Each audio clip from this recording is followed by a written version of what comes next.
Chris here with folks from Black Sails now. You guys did your panel last night. What was the reception here in New York? I think people really loved it.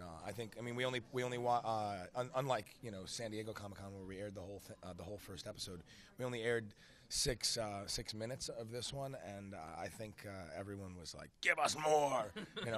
I was just glad they didn't rip us apart when we were leaving for that. Yeah, I think most of our questions were for John Steinberg, our creator of the show.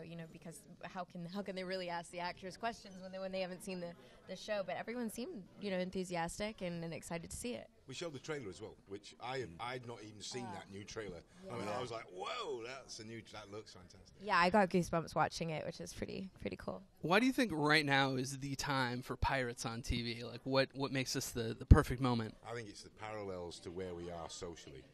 I think that at the time of the Pirates, there was so much revolution and change and discovery, and there's a lot of things going on. New countries were being discovered, new cultures we were being exposed to new things. So traditional things were changing. It was questioning and rising up against the British Empire. And I think we're in a state at the moment where traditional things are falling away, and there's questions about religion and social practices and politics, and we're in the same sort of state where we were then in a way. So these are pirates as heroes, is that correct, or ish? No, I wouldn't put it that way tonally. I think it's not really about pirates as heroes. Much more about pirates as they were, and being honest in trying to portray that world as it really existed a bit. And are they heroes? I don't know. I mean, I think that the lines of good and evil and right and wrong and all of those things in this show are very blurred. I love that song too, Blurred Lines. Just have to throw that out there. Awesome. Well, tell us a little bit about your characters. Who do you play, and what's going on with you this season? I play Max. I play a young lady of the night, a.k.a. a hooker, a.k.a. prostitute, a.k.a. whore. A.k.a. tart.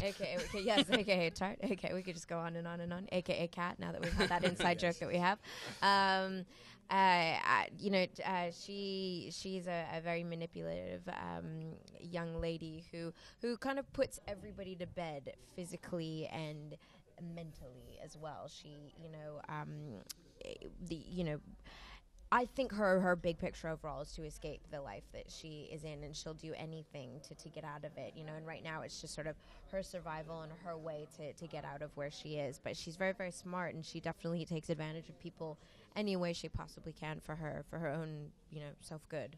She's very astute, though, as well. It's quite an interesting female character for a show like this. She's astute, she's manipulative, but she's also very passionate. I think it's a great character. Yeah, it is a good character. I'm really lucky to be playing it. She's very, she's always got something cooking, always. Those are the best characters. Yeah, I play Captain Charles Vane, who's the captain of the Ranger crew, and he's an historical figure that actually was a pirate that operated during this time in the Caribbean and around the world, actually. And he's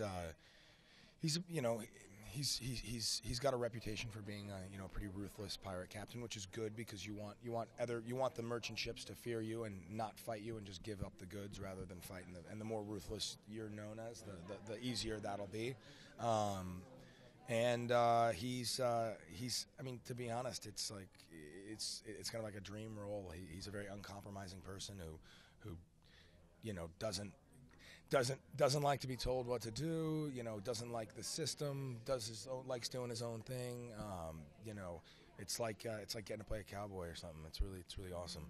Awesome. Well, thank you guys so much, and thank you for watching. We'll be back with more stuff from New York Comic Con.